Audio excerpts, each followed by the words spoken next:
विधि की लेखनी को कभी बदला नहीं जा सकता। अर्जुन के पुत्र अभिमन्यु थे और उनके पुत्र राजा परीक्षित थे। राजा परीक्षित के बाद उनके पुत्र जन्मेजय राजा बने। उन्हें अपने आप पर बहुत अहंकार था।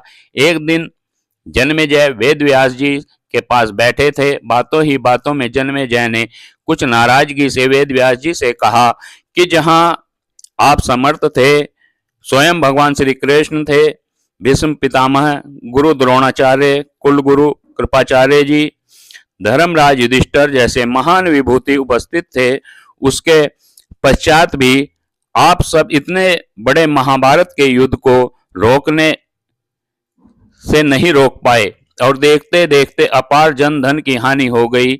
यदि मैं उस समय वहां रहा होता तो अपने पुरुषार्थ से इस विनाश को होने से बचा लेता। अहंकार से भरे जन्मेजय के शब्द सुनकर भी व्यास जी शांत रहे। उन्होंने शांति से कहा, पुत्र, तुम अपने पूर्वजों की क्षमता पर शंका न करो।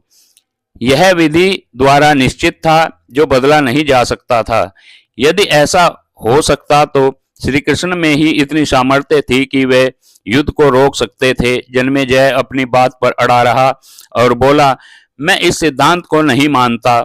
आप तो भविष्यवक्ता हैं। मेरे जीवन की होने वाली किसी होनी को बताइए, मैं उसे रोककर प्रमाणित कर दूंगा कि विधि का विधान निश्चित नहीं होता।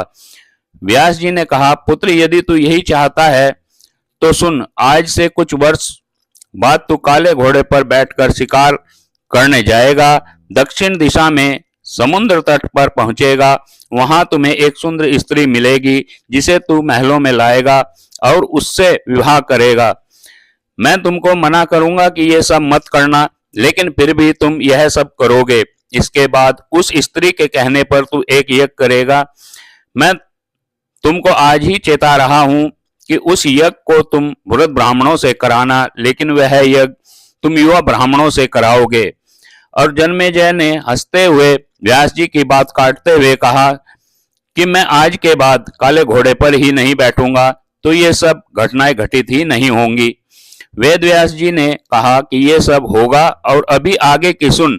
उस यज्ञ में एक ऐसी घटना घटित होगी कि तुम उस रानी के कहने पर उन युवा ब्राह्मणों को प्राण दंड दोगे, जिससे तुझे ब्रह्म हत्या का पाप लगेगा और तुझे कुष्ठ रोग होगा और वही तेरी मृत्यु का कारण बनेगा। इस घटनाक्रम को रोक सको तो रोक लो। वेद व्यास जी की बात सुनकर जन्मेजय ने एहतियातवश शिकार पर जाना ही छोड़ दिया, परंतु जब होनी का समय आया तो उसे शिकार पर जाने की बलवती इच्छा हुई। उसने सोचा कि काला घोड़ा नहीं लूंगा, पर उस दिन उसे अस्तबल में काला घोड़ा ही मिला। तब उसने सोचा कि मैं दक्षिण दिशा में नहीं जाऊंगा, परंतु घोड़ा अनियंत्रित होकर दक्षिण दिशा की ओर गया और समुद्र तट पर पहुंचा। वहां पर उसने एक सुंदर स्त्री को देखा और उस पर मोहित हुआ। जन्मेजय ने सोचा कि इसे लेकर महल में तो जाऊंगा, लेकिन विवाह नहीं करूंगा, परंतु उसे महलों में लाने के बाद उसके प्यार में पड़कर उससे विवाह भी कर लिया। फिर रानी के कहने से जन्मेजय द्वारा यज्ञ भी किया गया। उस यज्ञ में युवा ब्राह्मण ही रखे गए। किसी बात पर युवा ब्राह्मण रानी पर हंसने लगे। रानी क्रोधित हो गई और रानी के कहने पर राजा जन्मेजय ने उन्हें प्राण दंड की सजा दे दी। फलस्वरूप उसे कोढ़ हो गया। अब जन्मेजय घबरा गया और तुरंत व्यास जी के पास पहुंचा और उनसे जीवन बचाने के लिए प्रार्थना करने लगा। वेद व्यास जी ने कहा कि एक अंतिम अवसर तेरे प्राण बचाने का और देता हूं। मैं तुझे महाभारत में हुई घटना का श्रवण कराऊंगा, जिसे तुझे श्रद्धा एवं विश्वास के साथ सुनना है। इससे तेरा कोढ़ मिटता जाएगा, परंतु यदि किसी भी प्रसंग पर तूने अविश्वास किया तो मैं महाभारत का प्रसंग रोक दूंगा और फिर मैं भी तेरा जीवन नहीं बचा पाऊंगा। याद रखना, अब तेरे पास यह अंतिम अवसर है। अब तक जन्मेजय को व्यास जी की बातों पर पूरा विश्वास हो चुका था, इसलिए वह पूरी श्रद्धा और विश्वास से कथा श्रवण करने लगा। व्यास जी ने कथा आरंभ करी और जब भीम के बल के वे प्रसंग सुनाने लगे, जिसमें भीम ने हाथियों को सूंडों से पकड़कर उन्हें अंतरिक्ष में उछाला वे हाथी आज भी अंतरिक्ष में घूम रहे हैं।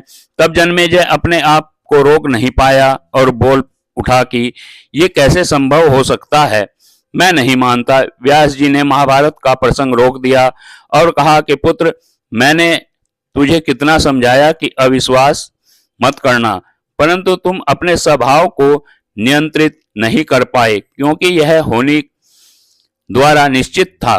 फिर व्यास जी ने अपनी मंत्र शक्ति से आह्वान किया और वे हाथी पृथ्वी की आकर्षण शक्ति में आकर नीचे गिरने लगे। तब व्यास जी ने कहा, यह मेरी बात का प्रमाण है। जितनी मात्रा में जन्मेजय ने श्रद्धा विश्वास से कथा श्रवण की, उतनी मात्रा में वह उस कुष्ठ रोग से मुक्त हुआ, परंतु एक बिंदु रह गया।